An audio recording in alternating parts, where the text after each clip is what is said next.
Subalit dahil sa kabulagan ng marami, nagmumukha tuloy na lihim. Luke 6:37 to 38. Ang nagsasalita po dito ay ang Panginoong Jesus. Do not judge, and you will not be judged. Do not condemn, and you will not be condemned. Forgive, and you will be forgiven. Give, and it will be given to you. A good measure, pressed down, shaken together, running over, will be poured into your lap. For with the measure you use, it will be measured to you.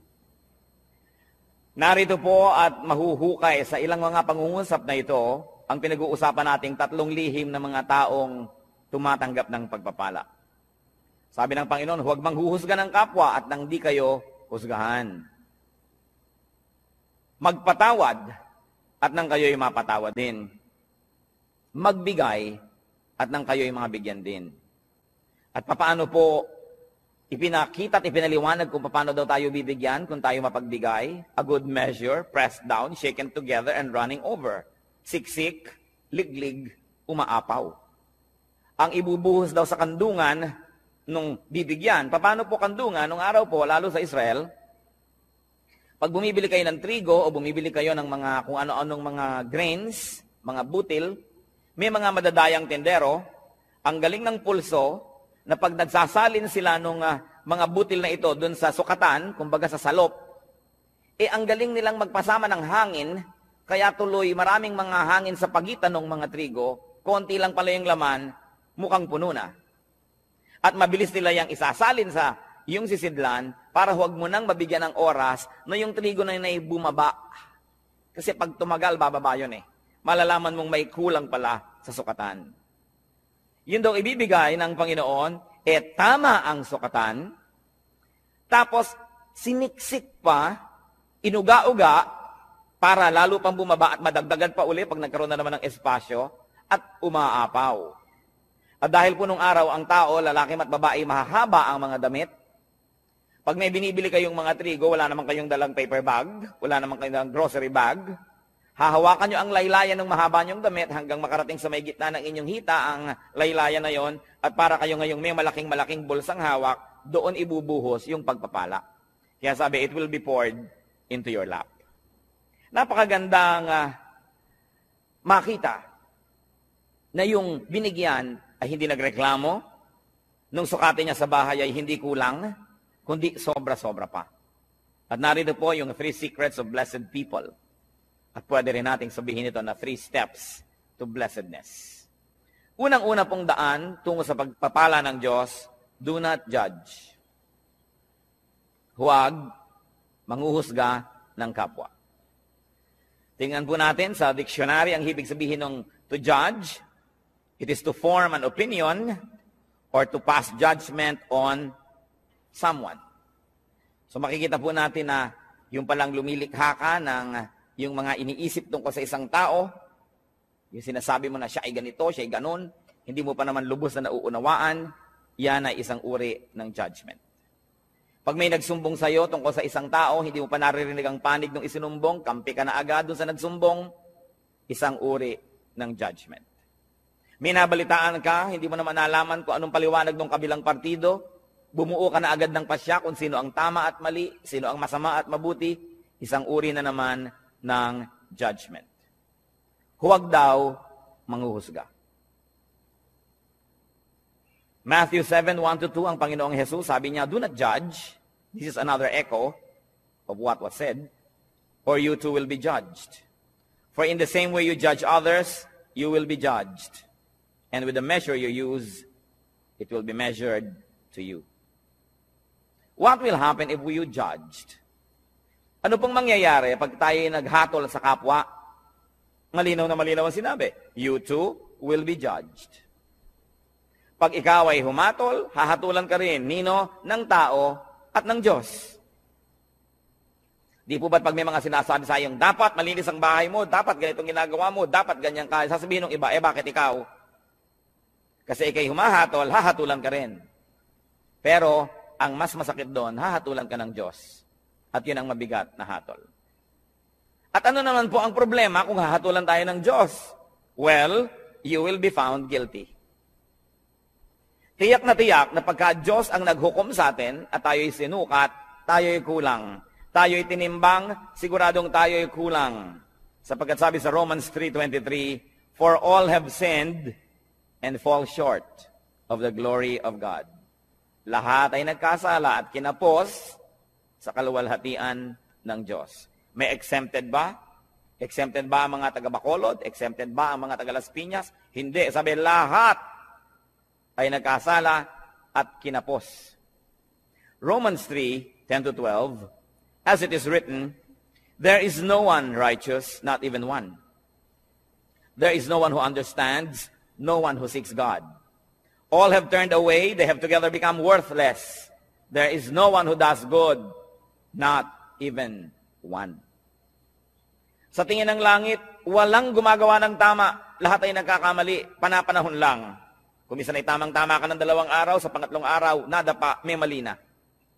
Yun namang iba, hindi na talaga tumabangon sa pagkakadapa, permanente nang nakadapa. Sobra nang nasanay sa pagkakasala. Wala daw nakauunawa. Pero sasabihin natin, hindi po ba may ginagawa kaming tama? Subalit sabi rin sa Bible, ang pinakamagaganda at pinakamalilinis nating gawa ay para lang basahan kung ito ay hahambing sa kalinisan ng Diyos. Kulang at kulang pa rin.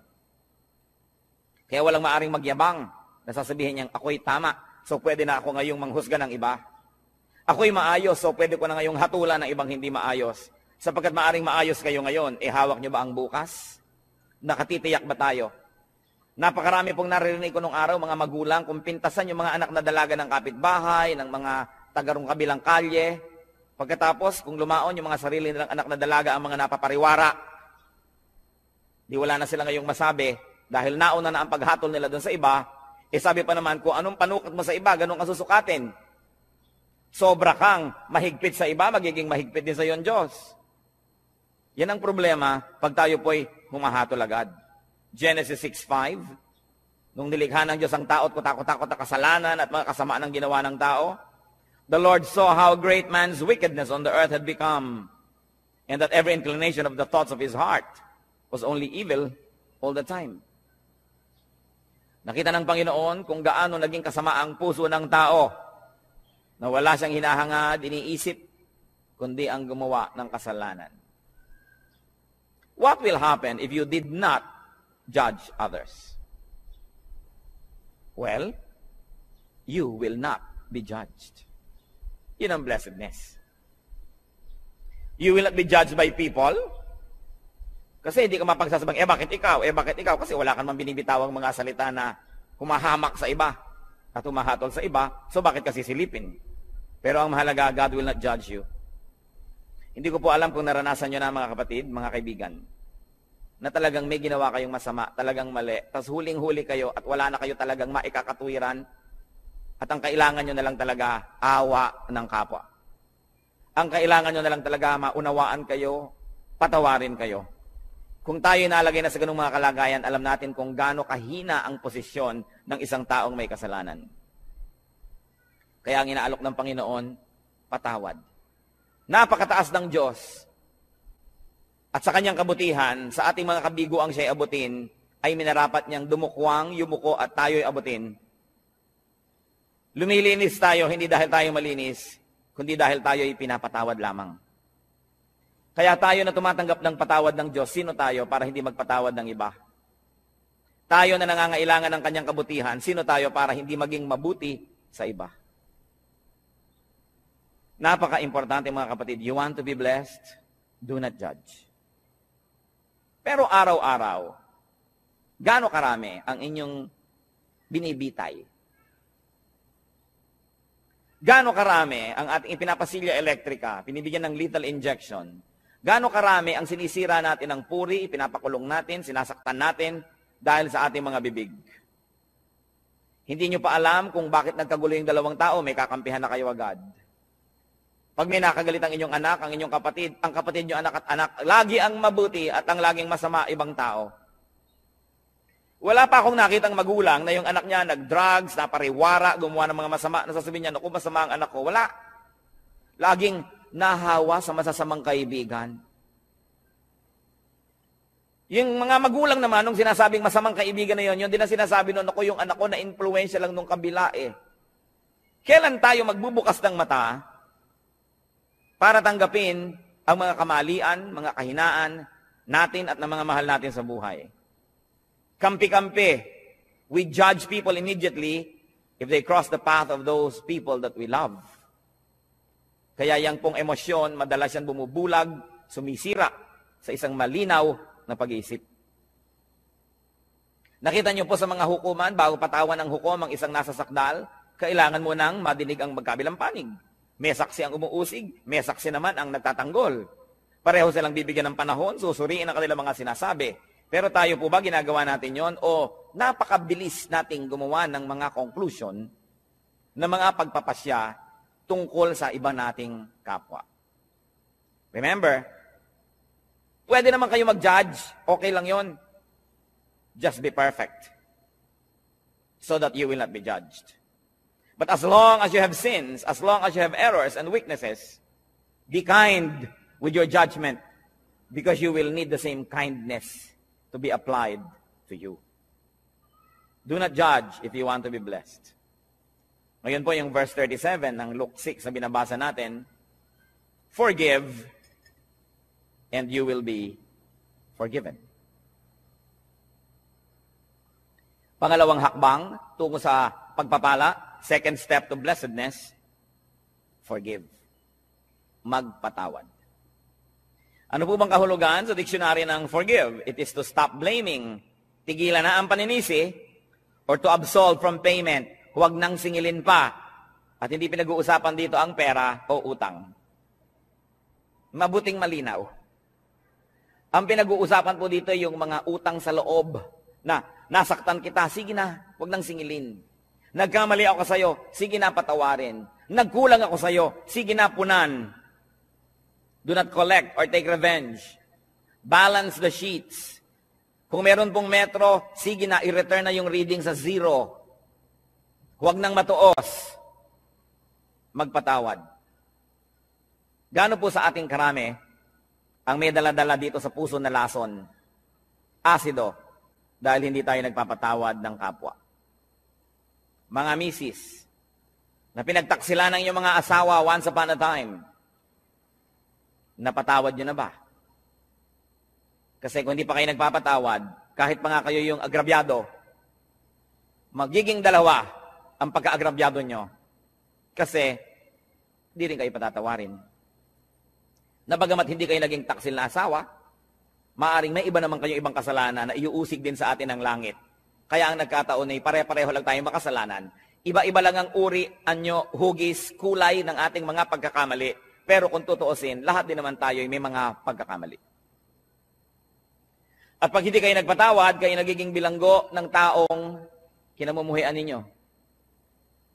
Tuwing naaalala nyo siya, nawawalan kayo ng ganang kumain, nawawalan kayo ng ganang matulog, tumatamlay kayo. Pati sa pagnenegosyo nyo, nawawala kayo sa sarili, nagkakamali-mali ang sukle. Nalulugi pa rin kayo.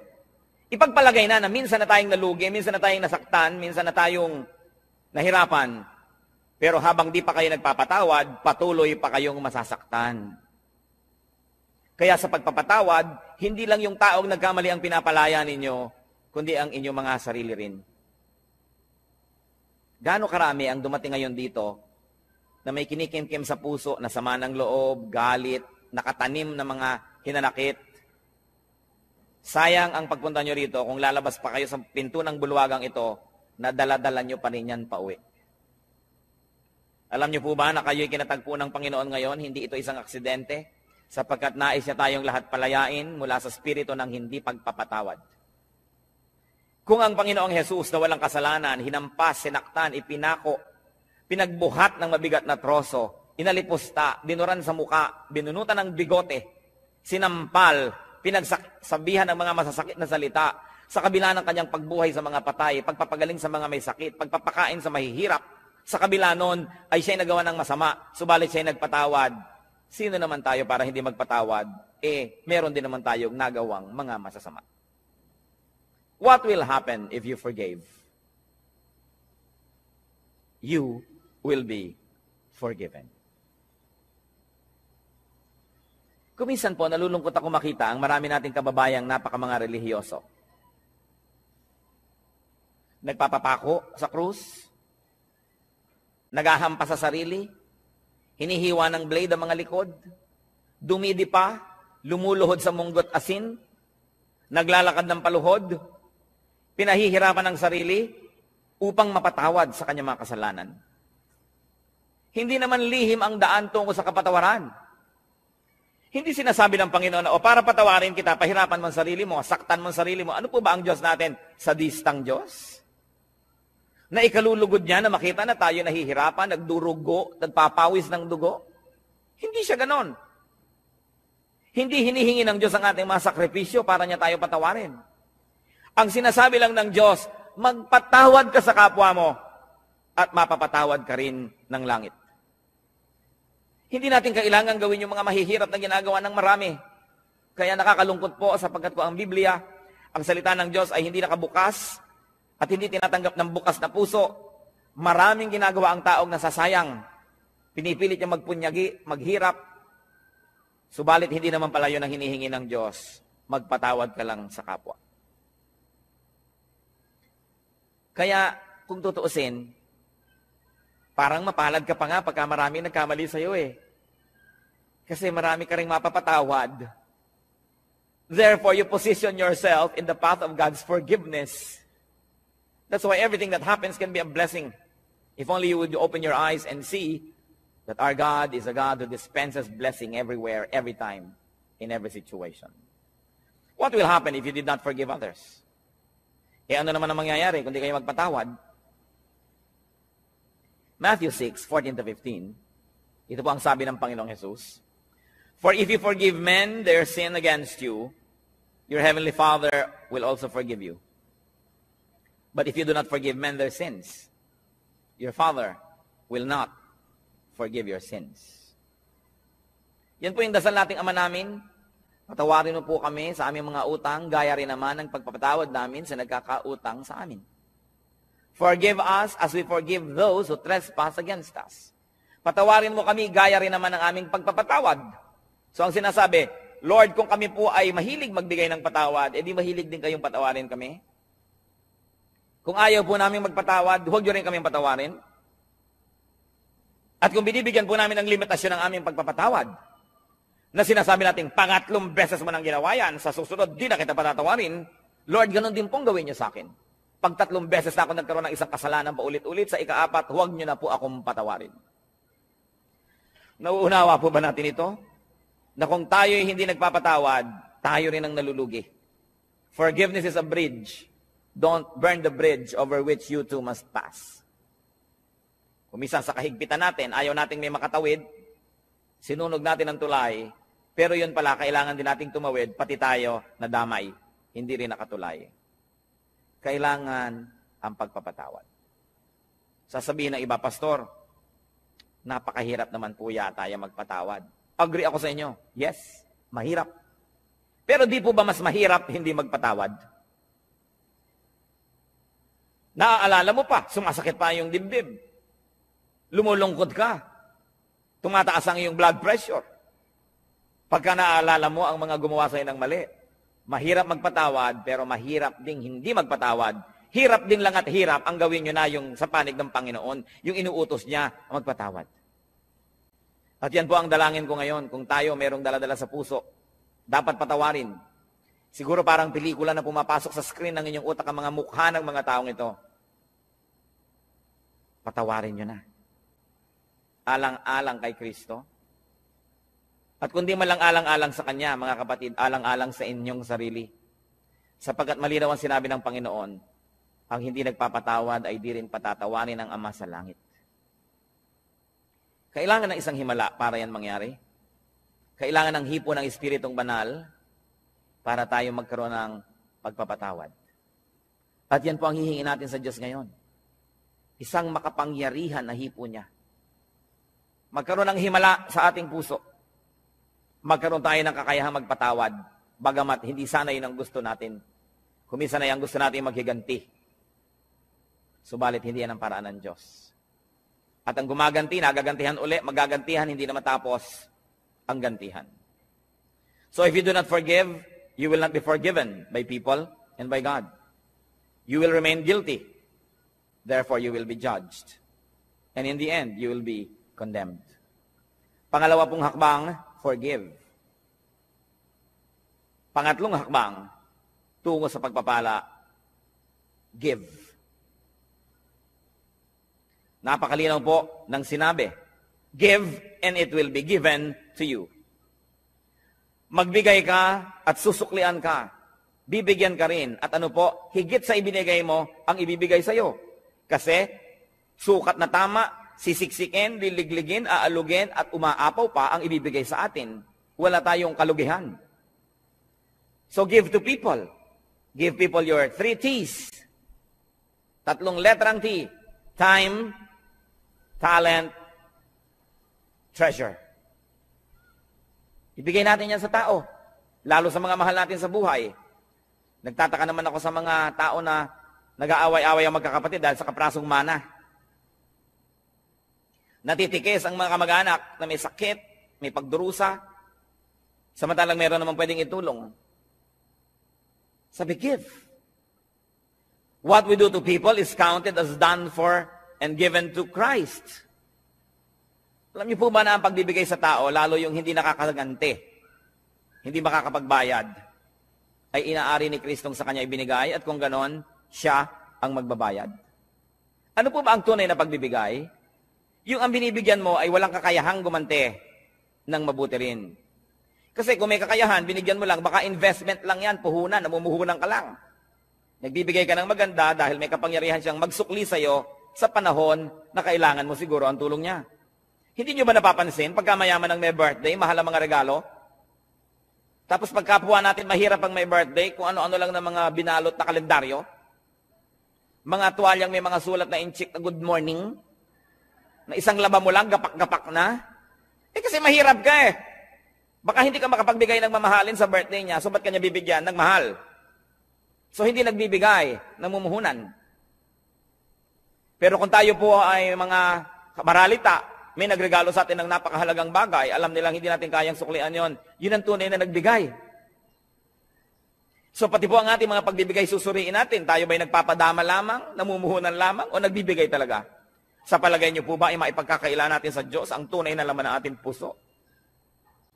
Ang Diyos ang sumusukat, maging ng mga iniisip natin na lingid sa ating kapwa-tao. At sabi nga sa Bible po, sa oras ng paghuhukom, sasabihin ng Panginoon, hali kayo mga hinirang, mga pinagpala. Nagugutom ako, pinakain ninyo ako, nagiginaw ako, binigyan niyo ako ng balabal. May sakit ako, dinalaw niyo ako. Nakulong ako, nasa piitan, helpless, powerless. Pinuntahan ninyo ako. Handito ang inyong gantimpala. At sabi ng mga tao, kailan naman po namin nakita na ganun kayo? Diyos naman kayo. Sabi ni Lord, aba, lahat ng taong tinulungan ninyo, inaari ko na sa akin nyo yun ginawa. May tanong ako sa inyo. May gumawa ng mabuti sa anak nyo. Di ba tinatanaw nyo? Di ba mas natutuwa pa nga tayo na sa birthday ng anak natin may nagregalo kaysa sa sarili nating birthday? Di ba't kung may mga regaluhan sa Pasko, tinitingnan nyo yung anak nyo kung may nag-aabot man lang kahit isa at nasasaktan ng puso nyo na walang nagbibigay sa kanya? Lahat ng tao, likha ng Diyos. Mahal niya ang lahat ng tao. Pag nagbigay ka sa isa niyang minamahal na tao, lalo yung kapuspalad, yung walang pumapansin, hindi kaya niya alam? Hindi kaya niya tinatandaan? At sasabihin niya, balang araw, susuklian ko ang kabutihan mo. Kahit ngayon pa lang, susuklian ko na, sapagkat mabuti ka dito sa aking mga nilalang. Di ba't pag may sumasakit sa kalooban ng ating mga anak ay tayo unang-unang nasasaktan? So kung may sinasaktan kang tao, sa palagay mo ba hindi mo sinusugatan ang puso ng Diyos? Kung meron kang taong hinuhusgahan, pinag-uusapan, chinichismis, inaagawan ng asawa, inaagawan ng pera, nilalamangan, hindi kaya natin pinalulungkot ang puso ng Diyos. Kaya ang sabi niya sa Matthew 25:45, I tell you the truth. Whatever you did not do for one of the least of these, you did not do for me. At yung kabaligtaran naman nun sa verse 40, sabi niya, whatever you did for one of the least of these brothers of mine,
you did for me. Kung ano, ang buting di mo ginawa sa kanila, ay sa akin mo ipinagkait at ako ang sisingil sa iyo. At kung ano naman ang buting ibinigay mo sa kanila, ako ang tatanaw ng utang na loob na yon. Ako ang magsusukli. Lalo pangat walang nakapuri sa iyo, walang nakapansin, hindi ka binigyan ng plaque, hindi ka pinagpagawa ng monumento. Ako ang nakakaalam ng lihim mong kabutihan. At sabi sa Biblia, yung ama na nakakaalam ng mga lihim na gawang kabutihan, ang siyang magbibigay sa atin ng pagpapala. Whatever we give to people, we give to God. And if you give to people, therefore you give to God, why will you not be blessed? Sasabihin iba, kailangan wise? Bakit ko bibigyan yan? Di ako nawalan. Yung iniipon ko ang nabawas. Gaano kahirap ba sa Diyos na ibalik ang gusto niyang ibalik? Kung gusto ba kayong pagpalain ng Diyos, may makakapigil sa Kanya. At kung ayaw kayong pagpalain ng Diyos, meron bang makakapilit sa Kanya? Kaya mahalaga po, yung kasiyahan ng Diyos ang ating inuuna. So we give to people, any people, the least of people. But we also give to Christ's workers. Whatever is given to Christ's disciples, whatever is given to Christ's workers and servants, is counted as given to Christ. Mark 9:41, sabi ng Lord, I tell you the truth. Anyone who gives you a cup of water in my name, because you belong to Christ, will certainly not lose his reward. Kausap niyo po ang kanyang mga disipulo. Sabi niya, maski isang basong tubig lang ang ibigay sa inyo dahil lingkod ko kayo, hindi malilimutan ng langit yon at mayroon siyang gantimpala. Gusto nating matuwa ang Diyos, maging mapagbigay tayo sa kanyang mga lingkod. Hindi lang sa mga pastor. Kumisan nga yung mga pastor, marami nang natatanggap yan ng mga regalo. Pero yun bang mga singer, Bible study leader, Sunday school teacher, yung janitor, kasama rin yun sa gawain, yung electrician, yung mga usheret, yung taga-piano, lahat yan ay mga lingkod ng Diyos. Hindi lang ang pastor. Naroon ba naman na darating kayo sa church ay aabutan nyo man lamang ng kalahating kilong longganisa galing sa lokban? Itong pianista. Sa palagay nyo ba, hindi aariin ng Diyos yun, nasa Kanya ibinigay? Lingkod niya yon. Mag-isip-isip tayo mga kapatid, sapagkat maiksi ang buhay. Kakaunti ang mga araw at bilang. Kailangan bawat araw, meron tayong nabibigyan, may nagagawa ng mabuti. Sapagkat ang lahat ng yan ay tinutuos ng langit. Pero mas mabuti sana na hindi natin ginagawa yun dahil tinutuos, kundi dahil talaga ang puso natin ay naging makadiyos na at ang likas sa Diyos ay mapagbigay. Ganon din naman ang ibinibigay natin sa church, sa gawain ng church, inaari rin yun na ibinibigay kay Kristo. What is given to the church is counted as given to Christ because the church is His body. Sabi po ng Ephesians 5:23, Christ is the head of the church. His body, of which He is the Savior. Kung ang iglesia, ang kapatiran ay si Kristo ang ulo at ang lahat ng narito ay bahagi ng kanyang katawan, kung may sinasaktan tayo, na tao sa church, meron tayong tinitikis na gawain, may tinatalikuran tayong mga duty, edi ang tinitikis natin ay mga bahagi ng katawan ni Kristo. Pwede bang mahal mo ang isang tao, inaayos-ayos mo yung mukha, pine-facial mo, minamasa-masahe, pagkatapos, pinuputol mo yung mga daliri, minamartilyo mo yung tuhod, pwede ba yun? Dahil si Kristo ang pinuno ng iglesia, mamahalin natin ang lahat ng bahagi nito. Pagmamalasakitan, aalagaan, tutulungan. What will happen when we give to people, to Christian workers, to the church? We receive back what we give. Siksik, liglig, umaapaw. You can never outgive God.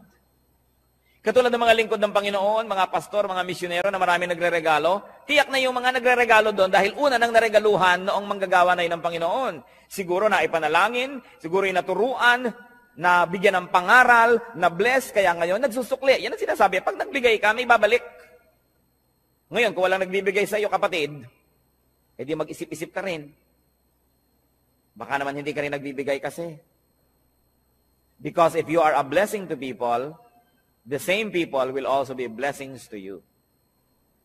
Because life is a circle. Pabalik-balik lang. We inhale, we exhale. Araw, gabi, dilim, liwanag. Give, receive. Yun ang buong circle. Ngayon, kung kayo lamang ay receive ng receive, one way. Nakita po ninyo ang mga estero dito sa Maynila, mga kanal, bakit mabaho? Bakit ayaw lumakad ng tubig? Kasi barado. Dahil ang mga ilog dito, sa dami ng bara, tanggap lang ng tanggap ng mga dumadating pang tubig, dumadating na kalat, hindi naman ibinibigay, hindi naman lumalakad, tanggap lang ng tanggap, bumabara tuloy. Ano ba ang magandang ilog? Di po ba't yung umaagos? Na narito ako, tatanggap ako, ibibigay ko. Tatanggap ako, ibibigay ko. May agos. Pag tumatanggap tayo ng pagpapala ng Diyos, meron tayong ginagamit sa sarili, may ibinibigay tayo, may agos. Pero kung sinosolo mo, ang kamay mo'y punong-puno na ng mga luma at mga hampok at mga bilasa ng mga pagpapala, paano ka tatanggap ng bago? Kailangan kasi pag may pagpapala, ibinibigay natin sa iba, tinatanggap natin yung iba, wala ka na namang laman, bibigyan ka na naman ng Diyos. How can you inhale when you have not exhaled? So it's a matter of giving and receiving. And we receive back what we give. Kaya sabi sa Luke 6:38, give and it will be given to you. A good measure, pressed down, shaken together, and running over will be poured into your lap. At sa Luke 6:38, for with the measure you use, it will be measured to you. Kuripot po ba kayo sa kabutihan? Magiging kuripot din sa inyo ang langit. Mapagparaya ba tayo at mapagbigay? Ganon din ang tatanggapin nating atensyon mula sa langit. Because what you give is what you will receive. We will be judged and condemned just like the way we judge and condemn others. So pag-ingatan ng bibig. We will be forgiven just like the way we forgive. And we will be given just like the way we give. May tatlong bagay pong kailangan tayong mga tao. Unang-una, kalayaan mula sa judgment, mula sa paghuhukom. Kasi lahat tayo guilty. Kailangan din nating mapatawad tayo dahil tayo may kasalanan. At kailangan din nating tumanggap ng pagpapala ng Diyos. Simple, para ang lahat ng yan ay maganap. Blessed people, or the people who will be blessed, do not judge. Suriin natin ang ating mga isip. Watch yourself. Blessed people, forgive. Check your heart. And make it a habit to forgive. Baligtarin po natin ang ating mga kostumbre. Kasi kung minsan, ang nakaugalian na natin, magtanim ng sama ng loob, maghinanakit, hindi kumikibo, pero galit pala. Baligtarin natin yon. Sabi sa Romans chapter 12, be renewed by the changing of your mind. Palitan na ang paraan ng pag-iisip. Alisin na yung mga lumang paraan na hindi naman nakabubuti. Make it a habit to forgive. That when people wrong you, immediately, your instant reaction is to forgive. Habit yan. It can be formed. It is a learned behavior. And God can help us. And of course, a way to blessedness, a way to prosperity is to give. Suriin natin ang ating mga sarili. Hindi naman dapat lihim ang mga bagay na ito. Ibinunyag na ng Panginoon. Nagiging lihim lang sa mga nagbubulag-bulagan at nangagbibingi-bingihan. Panginoong Diyos, suriin niyo po ang puso namin. Turuan mo kami, Lord, na tunay na maging marunong. Karunungan na kumikilalang ang tamang gawin yung ipinagagawa nyo. In the name of Jesus, I rebuke all work of Satan and all deception of the evil one in the hearts of these men and women before the Holy God. We rebuke and drive away